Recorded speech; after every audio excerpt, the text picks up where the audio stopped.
दूसरे सीजन की शुरुआत होती है सीयूएन के साथ, जो अब थेरेपी ले रहा है क्योंकि जो कुछ भी उसके साथ हुआ उसके बाद वो ठीक से सो भी नहीं पाता था। स्कूल में भी सब उससे डरते थे क्योंकि अफवाह फैल चुकी थी कि उसने अपने सबसे अच्छे दोस्त को मार डाला है और उसी वजह से उसकी ट्रांसफर हुई थी। अब एंट्री होती है जंटे की, एक शर्मीला सीधा साधा लड़का जो स्कूल के गुंडों का मैसेंजर बन चुका है। हर सुबह उसे उनके लिए नाश्ता लेकर आना होता है वरना जमकर पिटाई होती है। ऊपर से उसे जबरदस्ती फोन चुरवा कर यूमिन को देने पड़ते हैं, जो कि पिछले सीजन के एंड में दिखा था गुंडों का सेल्फ प्रोक्लेम्ड लीडर। यूमिन ने सीवेन से कभी पंगा नहीं लिया और यही बात अफवाहों को और हवा दे रही थी कि सीवेन एक पागल साइको है। जंटे एक दिन सीवेन को खुद ये अफवाह सुनाता है और यूमिन उसे कहता है कि सब झूठ है, पर उसके साथ ही उसे सीवेन का फोन चुराने का ऑर्डर भी दे देता है। जंटे अंदर से डरा हुआ था, लेकिन गुंडों के डर के आगे उसकी हिम्मत जवाब दे जाती है और वो फोन चुरा लेता है। सीवेन सब समझ जाता है बट वो कुछ नहीं कहता क्योंकि उसे जंटे की हालत का अंदाजा था। स्कूल खत्म होने के बाद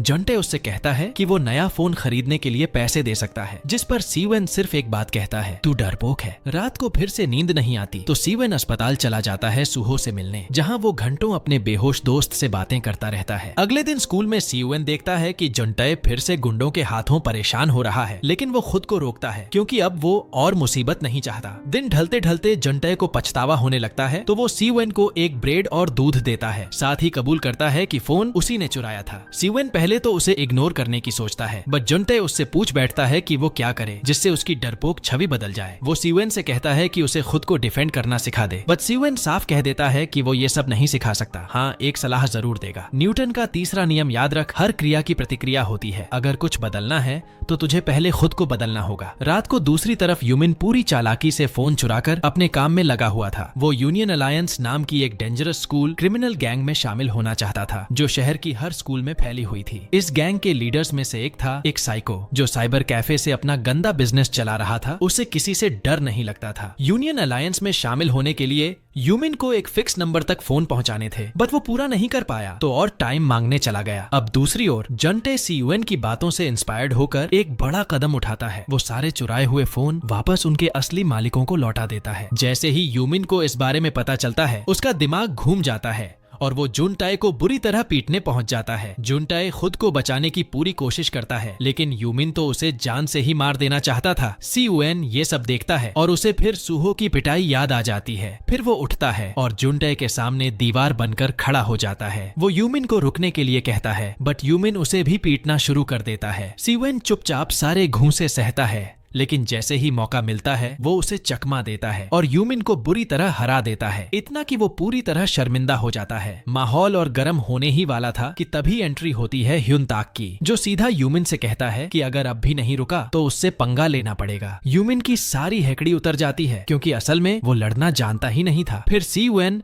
जंटे को लेकर ट्रीटमेंट के लिए जाता है और पूछता है कि उसने ये सब क्यों किया। जंटे का जवाब सिर्फ इतना था, मैंने तुम्हारी बात मान ली थी। थोड़ी देर बाद पूरा स्कूल बस एक ही बात कर रहा था, सीयूएन की लड़ाई और ये कि वो वाकई एक साइकोपैथ है। ये सब सुनकर जबरदस्त तरीके से बेइज्जत हुआ यूमिन अब एक चाल चलता है। वो तय करता है कि अपने दुश्मनों को आपस में ही भिड़ा देगा। अगले दिन सीयूएन और जुनटे के बीच दोस्ती और गहरी हो चुकी थी और यूमिन इसी को अपने प्लान में इस्तेमाल करता है। वो जानबूझकर ऐसा दिखाता है जैसे वो सीयूएन और जंटे का बेस्ट फ्रेंड है, ताकि ह्युनताक को लगे कि ये दोनों अब एक टीम में हैं। फिर ब्रेक में यूमिन जानबूझकर बास्केटबॉल क्लब को तहस नहस कर देता है ताकि सारा इल्जाम सीयूएन पर जाए। उधर सीयूएन परेशान था क्योंकि उसने पूरे पीरियड में जुनटे को देखा ही नहीं था। तभी यूमिन आकर बताता है कि ह्युनताक जुनटे को जबरदस्ती अपने क्लब में घसीट कर ले गया। जब सीयूएन वहां पहुंचता है तो जंटे एक लॉकर में बंद होता है और जैसे ही वो बाहर निकलता है ह्युनताक उन्हें वहीं देख लेता है। ह्युनताक जब क्लब में पहुंचता है तो सब कुछ बर्बाद हो चुका होता है। उसे यकीन हो जाता है कि नया लड़का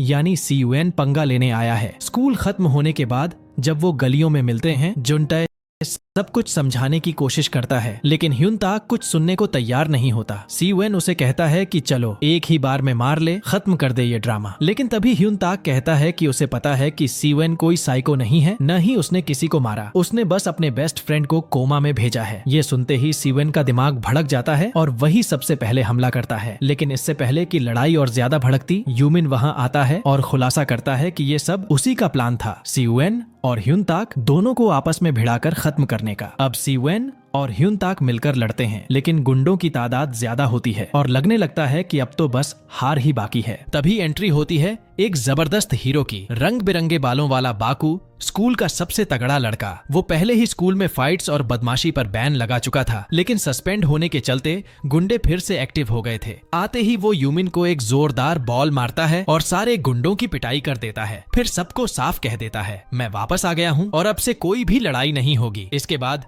ह्युन ताक सीयूएन से माफी मांगता है और कहता है कि उसने गलत समझा, बट सीयूएन हमेशा की तरह चुपचाप चलता बनता है। अगले दिन बाकू फिर स्कूल आता है, एकदम पॉपुलर, एनर्जेटिक, लेकिन उतना ही जिम्मेदार भी। उसी की वजह से स्कूल में कभी बदमाशी या लड़ाई नहीं होती थी, लेकिन अब प्रिंसिपल को खबर लग चुकी थी कि स्कूल में फिर फाइट हुई है और वो बाकू को दोबारा सस्पेंड नहीं करना चाहते थे। तो सजा के तौर पर चारों को एक स्टेज प्ले में हिस्सा लेने के लिए मजबूर कर दिया जाता है। बाकू की हरकतें और पर्सनैलिटी सू हो से काफी मिलती जुलती थी और सीयूएन को ये बात बहुत अनकंफर्टेबल लगती थी, इसलिए वो उससे दूरी बनाकर रखना चाहता था। बट बाकू की एनर्जी सब पर भारी पड़ती थी। रात को सीयूएन की माँ फिर से परेशान थी कि उसका बेटा फिर किसी झगड़े में फंस गया, बट सीयूएन उसे दिलासा देता है कि चिंता मत करो। उधर यूनियन अलायंस के बेस में यूमिन की हालत खराब थी। फोन डिलीवर न करने की वजह से उसकी जोरदार पिटाई हो रही थी। वो गिड़गिड़ाकर और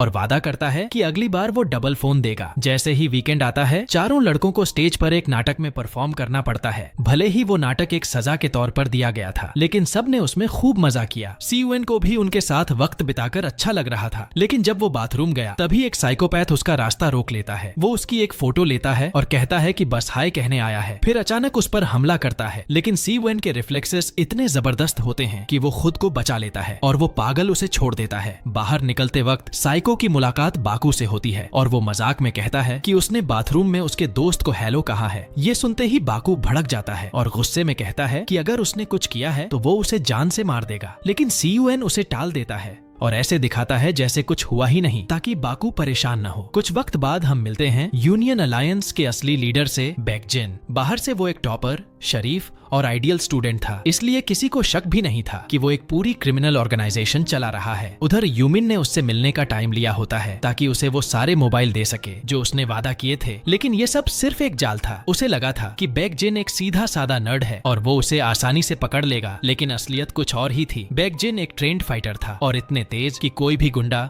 उसे छू भी नहीं पाया। दिन के आखिर में सब लड़के प्लान बनाते हैं बाहर खाने का, लेकिन सीयूएन कहता है कि उसके पहले से प्लान्स हैं। बाकी सब बाकू की दुकान पर चले जाते हैं और जब उसे सारी बात बताते हैं तो वो बेहद खुश होता है, खासकर ये जानकर कि जुन टायाए में इतनी हिम्मत आ गई है। जुन टायाए भी बताता है कि ये सब सीयूएन के दिए गए सलाह की वजह से ही मुमकिन हुआ और वो उसका बहुत एहसानमंद है क्योंकि उसी ने उसे गुंडों से बचाया था। फिर बाकू सीयूएन को कॉल करता है ये पूछने के लिए कि वो ठीक ठाक घर पहुंचा या नहीं। सीयूएन झूठ में कहता है हाँ, लेकिन असल में वो अस्पताल गया होता है सूहो से मिलने। तभी वही साइकोपैथ फिर सामने आ जाता है और कहता है कि अगर वो अपने दोस्त को बचाना चाहता है तो उसके साथ चले। सीयूएन उसका पीछा करता है और उसे सीधा ले जाया जाता है बैकजिन के पास। आमने सामने होते ही सीयूएन साफ कह देता है कि उसे फर्क नहीं पड़ता कि वे कौन हैं या क्या करते हैं। अगर उन्होंने सूहो को कुछ भी किया तो वो सबका अंत कर देगा। बैकजिन सिर्फ एक बात कहता है, बाकू से दूर रहो, तभी सब सुरक्षित रहेंगे। तभी साइकोपैथ उससे पूछता है कि आखिर बाकू और उसके स्कूल से उसकी ये अजीब सी दीवानगी क्यों है। राज खुलता है, बाकू और वो साइको क्रिमिनल बचपन में बेस्ट फ्रेंड्स थे, लेकिन उसकी ऑब्सेसिव नेचर की वजह से दोस्ती टूटी। अब वो चाहता है कि उसका पुराना दोस्त खुद आए, इसलिए उसने पूरा प्लान बनाया। उसने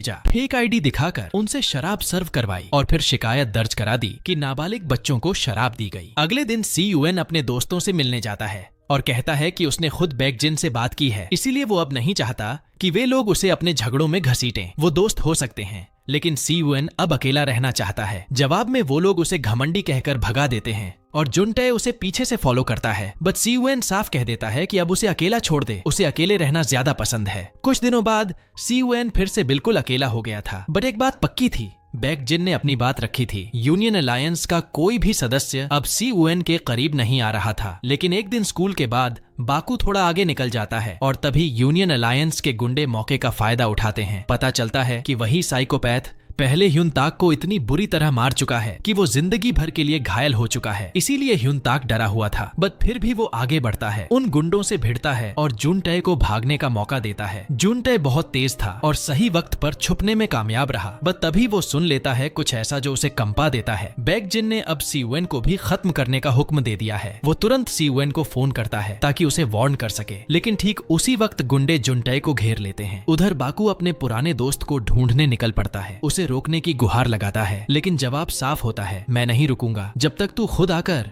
यूनियन अलायंस में शामिल नहीं होता। फिर एक तीखी चेतावनी देता है, अपने दोस्तों की हिफाजत करना सीख ले। ये सुनकर बाकू फौरन अपने दोस्तों की तलाश में निकलता है, लेकिन जैसे ही वो स्कूल के बाहर पहुंचता है, वहाँ कुछ गुंडे उसका रास्ता रोक लेते हैं। सोचते हैं आज उसे सबक सिखा देंगे, लेकिन भाई साहब बाकू का जवाब सीधा था, धुलाई ऐसी दी कि सबका बुरा हाल कर दिया। दूसरी ओर ह्युनताक बुरी तरह पीटा जा रहा था। वो साइकोपैथ तो जैसे लोगों को मारने में मजा लेता था। तभी एंट्री होती है सीयुएन की। साइकोपैथ की आंखों में चमक आ जाती है। आखिरकार उसे सीयुएन पर हाथ उठाने का मौका मिल गया, लेकिन सीयुएन कोई आम लड़का नहीं था। जबरदस्त डिफेंस करता है और सीधे उसके पैर में चाकू घोंप देता है। भले ही सीयुएन ताकत में कम था, लेकिन हिम्मत पूरी थी। वो साइकोपैथ मानो पिटाई को एंजॉय कर रहा था। जब लगा कि सीयुएन अब हार जाएगा, तभी मौका देखकर उसे जोरदार हेडबट मारता है और वही झटके में साइकोपैथ सीधा जमीन पर ढेर। कुछ देर बाद बाकू वहां पहुंचता है, लेकिन उसी दौरान उसे बाकू की वो बात याद आती है, तू और मैं एक जैसे हैं। ह्युनताक मुझसे दोस्ती के चलते बुरी तरह मारा गया और उसकी स्पोर्ट्स करियर भी वहीं खत्म हो गई। उस दिन से मैंने तय किया, स्कूल में कोई और नहीं लड़ेगा। जब सीयुएन होश में आता है,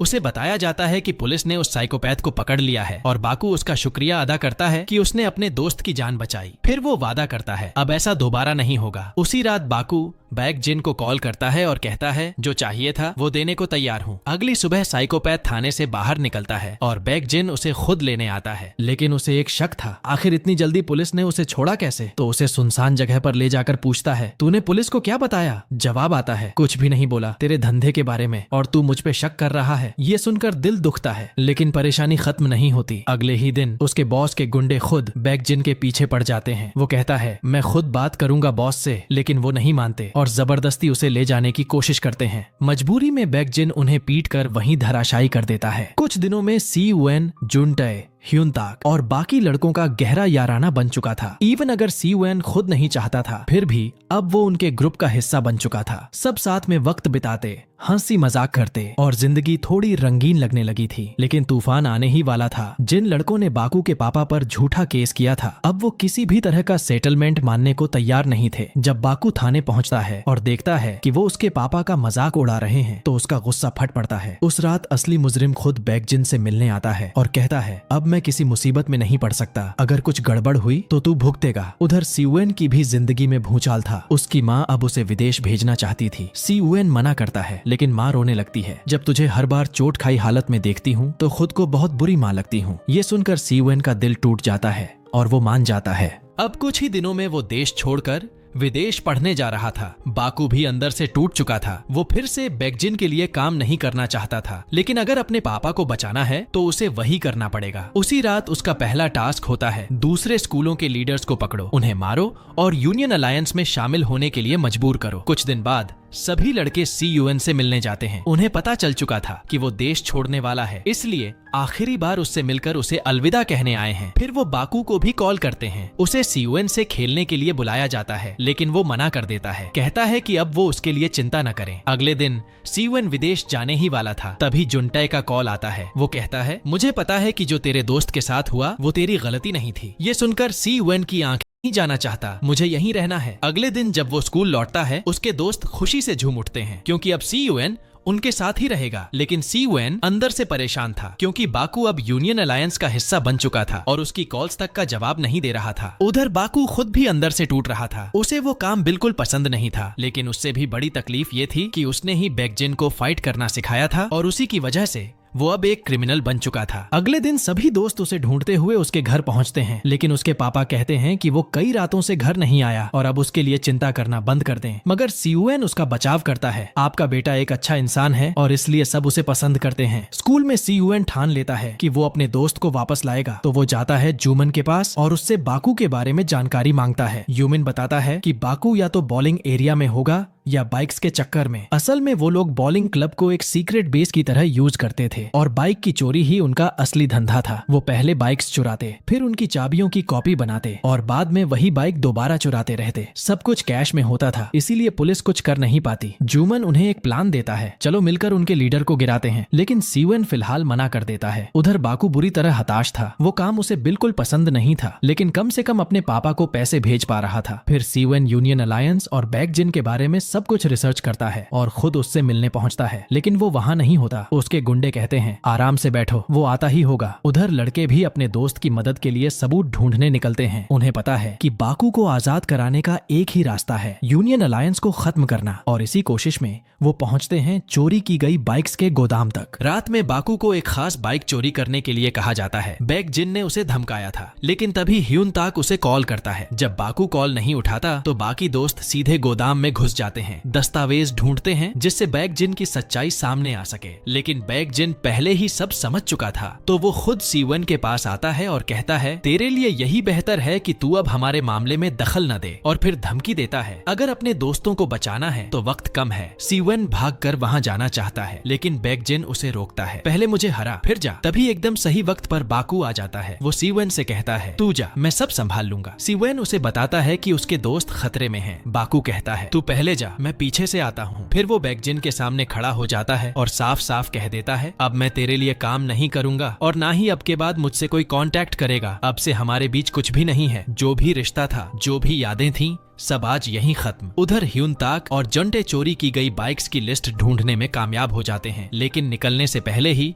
वहां गुंडे आ धमकते हैं और एक भयंकर लड़ाई शुरू हो जाती है। गनीमत थी कि ह्यून ताक काफी ताकतवर था, वो कुछ देर के लिए समय निकाल लेता है, लेकिन आखिरकार एक गुंडा उसे हरा देता है। तभी उसका डरपोक दोस्त हिम्मत जुटाकर उसे बचाने के लिए सामने आता है और फिर दोनों मिलकर किसी तरह वहां से भाग निकलते हैं। वहीं दूसरी तरफ सीयूएन रास्ते में था, अपने दोस्तों के पास पहुंचने ही वाला था, लेकिन तभी हॉस्पिटल से कॉल आता है। बताया जाता है कि सूहो की हालत बहुत गंभीर है। सीयूएन समझ नहीं पा रहा कि वो अपने दोस्तों को बचाए या सूहो के पास जाए, लेकिन तभी अचानक एक ट्रक उसके सामने आ जाता है और फैसला उसके लिए हो जाता है। उधर उसके दोस्त अब तक बुरी तरह पीटे जा रहे थे, लेकिन शुक्र है बाकू वक्त पर पहुंचता है और गुंडों की जबरदस्त कुटाई करता है। एक गुंडा उसे लोहे की रॉड से मारने आता है, लेकिन सीवन एक ही पंच में उसका हेलमेट तोड़ देता है। गुस्से में वो एक गुंडे को जान से मारने ही वाला था कि तभी जंटे को कॉल आता है। उसे बताया जाता है कि सीवन हॉस्पिटल में एडमिट है। सीवन अब आईसीयू में था, उसकी माँ पूरी तरह टूटी हुई थी और सीवन एक अजीब से सपने में था, जहाँ वो अपने दोस्तों के साथ बिताए लम्हों को दोबारा जी रहा था। वहाँ बियोम सियोक भी था, जो बार बार कह रहा था कि सीवन की वजह से उसके दोस्त हमेशा घायल हो जाते हैं। सभी दोस्त बहुत परेशान थे, लेकिन सीवन की माँ उन्हें घर भेज देती है और कहती है कि अब उसके बेटे से दूर रहो। वो नहीं चाहती कि सीवन और किसी झगड़े में पड़े। अगले दिन बैकजिन गुस्से से पागल हो जाता है और अपने सारे लोगों को लड़कों की तलाश में भेज देता है। जब बाकू घर आता है, उसके पापा उसे खाना देने की कोशिश करते हैं, माफी मांगते हैं और वो सारे पैसे लौटा देते हैं जो पार्क ने कमाए थे। वो कहते हैं अब इन पैसों की जरूरत नहीं, बस इन परेशानियों से बाहर निकल आ, तेरे दोस्त तुझसे बहुत प्यार करते हैं, तू भी उनकी कद्र कर। बाद में जंटे पुलिस स्टेशन जाकर बाइक्स के रजिस्टर से फाड़ी गई एक लिस्ट जमा करता है, लेकिन पुलिस कहती है कि इससे कुछ नहीं होगा और वे उसकी मदद नहीं कर सकते। जैसे ही वो स्टेशन से बाहर आता है, गुंडे उसका इंतजार कर रहे होते हैं, उसे पकड़ लेते हैं क्योंकि उन्हें चुगली करने वाले पसंद नहीं। फिर उसकी जमकर पिटाई होती है, लेकिन जंटे हिम्मत नहीं हारता, कहता है कि उसने सबूत की एक तस्वीर ली है और अगर बैकजिन ने उसके दोस्तों को नहीं छोड़ा तो वो पुलिस के पास जाएगा। लेकिन बैकजिन को फर्क नहीं पड़ता, उल्टा अपने आदमियों को कहता है इसकी और पिटाई करो। तभी वहां आता है वही साइकोपैथ और जुंटे की बहादुरी देखकर उसे बचा लेता है। फिर उसके दोस्त भी पहुंचते हैं और बाकू उसका शुक्रिया अदा करता है। इस सब की खबर जब असली माफिया बॉस को लगती है तो वो आग बबूला हो उठता है। बैकजिन के होश उड़ जाते हैं क्योंकि उसके बॉस ने साफ कह दिया है कि अगर उसकी लापरवाही से कोई भी मुश्किल हुई तो उसकी जान ले ली जाएगी। उधर जुंटे अपने दोस्तों को सब कुछ बताता है और दोस्त कहते हैं तू सच में पागल है। अगले दिन बाकू यूनियन अलायंस से तंग आ चुका होता है। वो बैकजिन के स्कूल जाता है और उसे एक स्कूल टू स्कूल फाइट का चैलेंज देता है। अगर बैकजिन जीत गया तो बाकू और उसका स्कूल यूनियन अलायंस का हिस्सा बनेंगे। स्कूल में सभी लड़कों को इस लड़ाई के लिए तैयार किया जाता है, लेकिन ज्यादातर लड़के पीछे हट जाते हैं क्योंकि यूनियन अलायंस बहुत ताकतवर था और संख्या में भी कई गुना ज्यादा। रात के अंधेरे में बाकू सीधा अस्पताल पहुंचता है सीवन से मिलने, जहां उसकी माँ माफी मांगते हुए बताती है कि उसे असल में ट्रक ने टक्कर नहीं मारी थी, ट्रक वक्त रहते रुक गया था, लेकिन सीवन का शरीर इतना थक चुका था कि वो वहीं ढह गया और बेहोश हो गया। उस गहरी नींद में सीवन अपने अंदर के डर और अंधेरे से लड़ रहा था। वहाँ जहाँ बियोम सियोक उसे चुनौती देता है, उसे चुनाव करना होगा और सीवेन अपने दोस्तों को चुनता है। बस यही फैसला उसे नींद से बाहर खींच लाता है। होश में आते ही उसकी पहली टेंशन सूहो थी, लेकिन जब वो हॉस्पिटल पहुंचा तो पता चला कि सूहो अब ठीक है, बस उसकी नब्ज थोड़ी अनस्टेबल थी। दोनों की बातचीत में ह्यून ताक कहता है कि वो तो भूल ही गया था कि सच्चे दोस्त होना कितना अच्छा लगता है। कुछ देर बाद सीवेन अपने पूरे ग्रुप से मिलता है। सबके चेहरे पर खुशी साफ दिख रही थी क्योंकि उनका दोस्त अब ठीक था। लेकिन कहानी यही नहीं रुकती, अब बारी थी उस तगड़ी लड़ाई की जो उनकी स्कूल की इज्जत से जुड़ी थी। अगले दिन सीवेन सबको समझाता है कि सीधे भिड़ना बेवकूफी होगी, पहले यूनियन अलायंस की ताकत को तोड़ना होगा, तभी जीत संभव है। इसी प्लान के तहत वो जाता है उस साइको को ढूंढने जो अब बैक जिन का दुश्मन बन चुका था। सीवेन उसे समझाता है कि अगर वो उसका साथ दे तो खुद को भी बचा सकता है। साइको पहले तो उसे पागल कहता है, लेकिन फिर मान जाता है और एक बैंक अकाउंट देता है जिसमें बैक जिन के सारे गुनाहों का सबूत भरा पड़ा था। सीवेन वो सबूत लेकर यूमिन के पास जाता है और उसे कहता है कि पूरे स्कूल में अफवाह फैला दो कि बैक जिन सबको बेवकूफ बना रहा है और उनका पैसा भी चुरा रहा है। प्लान काम करता है। बैक जिन के लोग धीरे धीरे उसका साथ छोड़ने लगते हैं क्योंकि उनमें से कोई वाकई वफादार नहीं था, सब बस पैसों के लिए उसके साथ थे। उधर ह्यून ताक और उसका दोस्त जमकर ट्रेनिंग कर रहे थे। उनका सिर्फ एक मकसद था, इस लड़ाई को जीतना। बाकू हालांकि अभी भी अंदर से टूटा हुआ था, वो बैक जिन को लेकर चिंतित था। लेकिन इसी दौरान हमें पता चलता है कि वो क्रिमिनल जिससे सब डरते थे उतना बुरा इंसान भी नहीं था। वो एक अनाथ बच्चा था जो हर महीने अपने अनाथालय को पैसा भेजता था। हालांकि वहाँ की मैनेजर को अब शक होने लगा था कि पैसा कहाँ से आ रहा है। लड़ाई वाले दिन तक आते आते सीयूएन ने यूनियन अलायंस के कई सैनिकों को तोड़ दिया था। दूसरी तरफ जंटे और ह्यून ताक ने भी काफी सारे वॉलंटियर्स इकट्ठा कर लिए थे और यूमिन भी जबरदस्त बैकअप लेकर आया। तभी साइको सीयूएन को कॉल करता है और कहता है कि उसने सबूत वाला फोन ले लिया है, लेकिन जैसा कि उम्मीद थी आखिर में वो उसे धोखा दे देता है। उधर स्कूल में लड़ाई शुरू हो जाती है और सबको लगता है कि सीयूएन और बाकू साथ हैं, लेकिन सीयूएन नजर नहीं आता, ना ही उसका फोन लग रहा है। मजबूरन जंटे को भेजा जाता है उसे ढूंढने के लिए और बाकी सब यूनियन अलायंस से भिड़ जाते हैं। जब फाइट शुरू होती है तो हर एक स्टूडेंट अपना बेस्ट देता है, इवन वो नर्ड्स भी जो अब तक बस किताबों में डूबे रहते थे, लड़ने के लिए मैदान में उतर आते हैं क्योंकि बात अब उनकी स्कूल की थी। लेकिन सामने थे बैकजिन और बाकू जो किसी भी आम लड़के से कहीं ज्यादा ताकतवर थे। इसके बावजूद बाकी सभी लड़के डटकर लड़ते हैं और दिखा देते हैं कि वो किसी से कम नहीं। एक वक्त ऐसा आता है जब मैदान में सिर्फ 2 लोग रह जाते हैं। दूसरी तरफ सीवेन की आंख खुलती है। वो बंदी था एक दरिंदे के पास, लेकिन अब जाग चुका था। वो उसी वक्त उस गोरिल्ला जैसे कैप्टर से भिड़ जाता है। तभी जुनटे भी वहाँ पहुँचता है मदद करने, लेकिन वो गोरिल्ला अभी भी हार मानने को तैयार नहीं था। दोनों मिलकर उसका सामना करते हैं और आखिर में सीवेन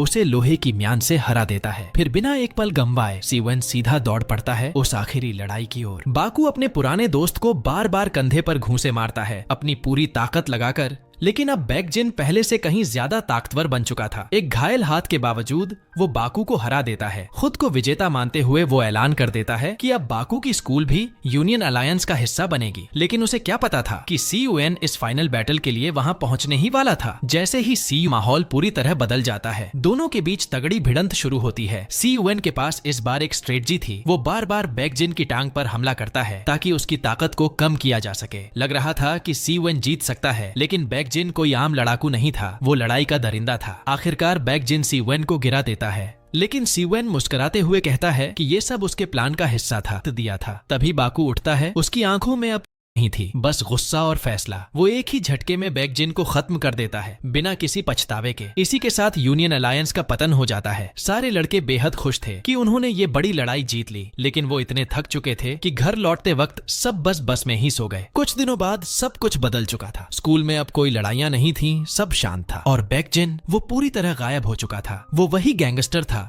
जिसने उसे हटवा दिया था। अब साइको उसे ढूंढ रहा था, लेकिन गैंगस्टर कहता है कि उसे देखा नहीं, बल्कि वो उसकी जगह खुद साइको को देने का ऑफर करता है। लेकिन साइको साफ मना कर देता है, कहता है कि इतना बोरिंग काम वो नहीं करेगा। कुछ वक्त बाद सीयूएन को कॉल आता है। खुशखबरी मिलती है कि सूहो अब होश में आ चुका है। जब दोनों की मुलाकात होती है, सूहो मुस्कुराते हुए कहता है कि उसे खुशी है कि सीयूएन को ऐसे सच्चे दोस्त मिल गए। और फिर आखिरी मोड़ में हमें दिखाया जाता है कि बैकजिन अब इस दुनिया में नहीं रहा। गैंगस्टर ने अपना वादा पूरा कर दिया था और यहीं खत्म होती है वीक हीरो क्लास 2 इंचेस की कहानी। तो बताओ दोस्तों, आपको ये सीरीज कैसी लगी? और अगर तुम्हें ये कहानी